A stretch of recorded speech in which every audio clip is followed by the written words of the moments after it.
use a little here. These are fairly delicate little guys, so don't shake them, don't drop them. As soon as you open them, you're basically going to go from the foil pouch immediately into the analyzer, so no setting them down on the counter, anything along those lines. Okay. If you do that, you have to get a new one, right? Yep. Okay. Yeah, like I said, really delicate little flowers. Okay. Useful, but delicate. So you've got 2 Epoc analyzers. They are labeled 2 and 2 and 1 and 1. The reason being, these come off, and this is programmed for this reader specifically, so just don't mix and match them. You can either do all of your patient input like this, or you can have it attached. It's up to you. Okay. When you turn this on, you want to make sure that your reader is on so that your little power button is green. And the power button for this host is this little red button. So both these need to be on before you log in. All you need is a user ID, and I think Xander's decided that it's going to be your initials for your user ID. I'm just going to use one because I can. No password needed. You hit login. And what it's doing is it's connecting to this reader specifically right now. And once it does that, it's doing this configuring reader, which means it's doing an electronic control every single time it connects. Okay? That takes a whopping 15 seconds. It will give you the countdown. During that time, you can be getting your cartridge out. So, these cartridges, basically when you take them out, you're going to want to hold them by the edges. You can hold them by any edge, basically. Don't touch here, which is where your sample goes. And don't touch here because this is where it's red. Okay? When you put this in the analyzer, you're going to basically play tabletop football, and you're going to have it here. You're going to push it in at a right angle and shove it past a point of resistance because there's a little locking mechanism it has to go past. And it has to go past that fluidly, so you can't do like a stopgap and then keep going. Does that make sense? You just have to one shot. Put it in. So, anybody want to do it? Not scary, I promise you it's easy. Yay! So when it says cart log blah blah blah, you're good to go. If it didn't like it because you did it too slow or were hesitant, anything on those lines, it'll say, error, please take out card and try again. You don't need to get a new cartridge, you can use that same one. Just take it all the way out and put it in. So right now it is calibrating. There's calibration fluid over those electrodes right now, and basically what it's doing is it's doing a self-calibration every single cartridge so that you know your basic results are basically validated that way. Okay. This takes 2.5 minutes. It says do not inject sample. So guess what? Don't inject your sample. If you inject your sample, you forfeit your card. Okay. So it tells you what to do. During this calibration time, you can be entering your patient ID and getting your patient sample. The sample type on this is whole blood, either untreated, so in a syringe direct from the patient. Use quickly, obviously, so it doesn't clot. Or you can use lithium heparinized blood, so our green top tubes work great. Just make sure it's well mixed. If you're using a green top tube, you can have it out for about an hour. I wouldn't recommend running it past that because you're looking for blood gases. Things are going to change fairly rapidly, so use it sooner. So you can get your patient sample. You have an option for entering patient ID up here right now. You can either put it in before you put your cartridge in, you can put it in while it's calibrating it, or you can put that patient ID in after your test is run. The trick is that if you run blood work without a patient ID assigned to it, it will not give you your results until you assign an ID to it. Okay. So you can either just put it in here with the little numbers. I'm just going to do 00000. Or you can go to this next tab over, where you get a secondary ID so you can do the actual patient name. Your patient, I think what you're doing for your ID right now is going to be your requisition number, once that gets set up. Sample, basically your options are dog, either arterial or venous, cat, arterial venous, or horse, arterial venous. This one you can change after your test results are in, so if you realize, oops, I ran that incorrectly for the wrong species, you can change that. You can also change the temperature after the tests are run. Body temperature needs to be taken fairly close to time of blood draw. Obviously doesn't need to be immediately during it unless you're talking heat stroke victim, in which case you're anticipating that temperature to drop fairly rapidly, or hope it is.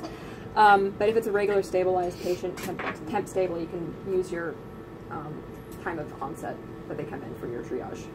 Temperature just fine. But there are a few values that are temperature sensitive.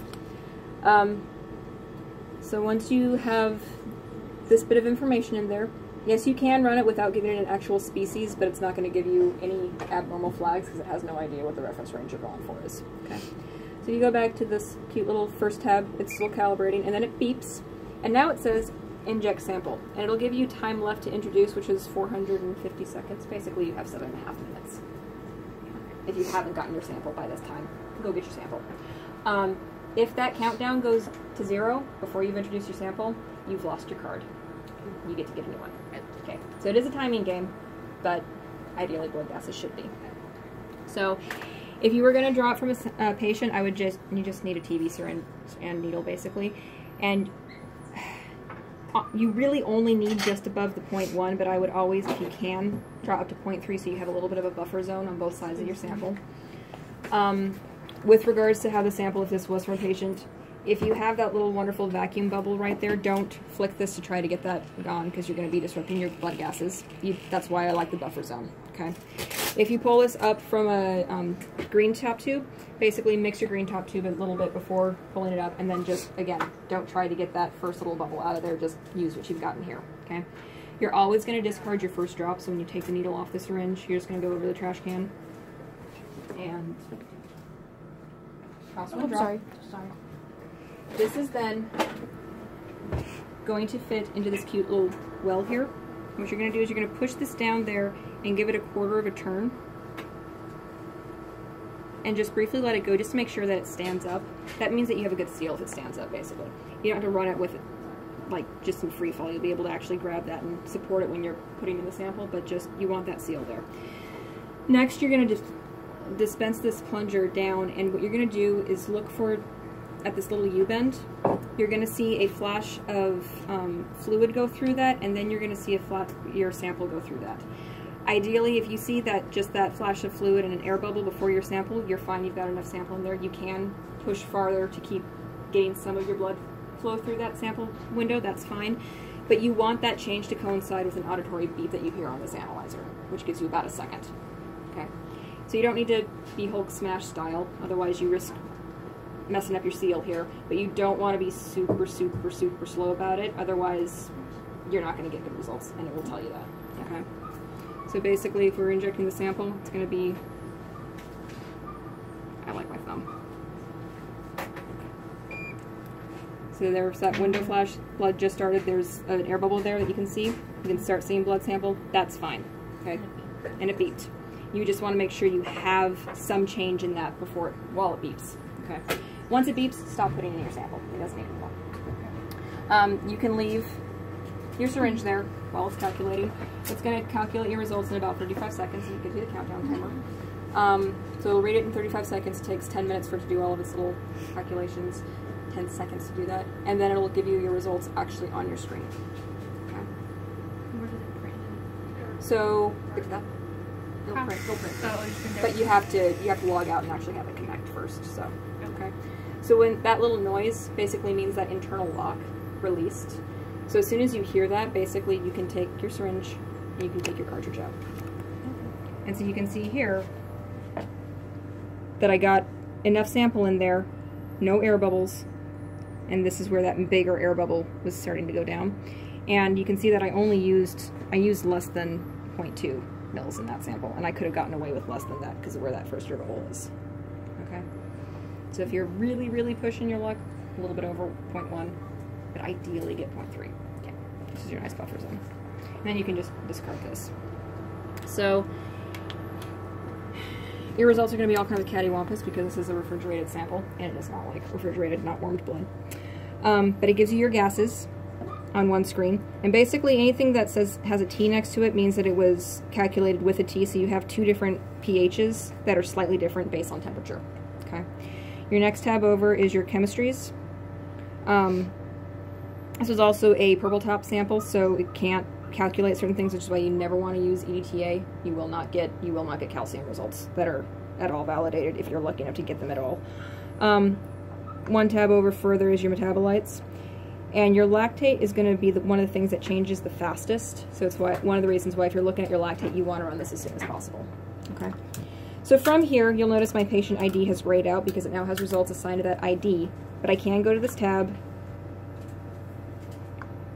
and change my, I can put a secondary ID in still, I can change my sample, and I can change my temperature if I needed to. But the ID is already set to that, correct? The patient ID is, but you have this option for an ID too. Okay. Where you can do like the patient name. Okay.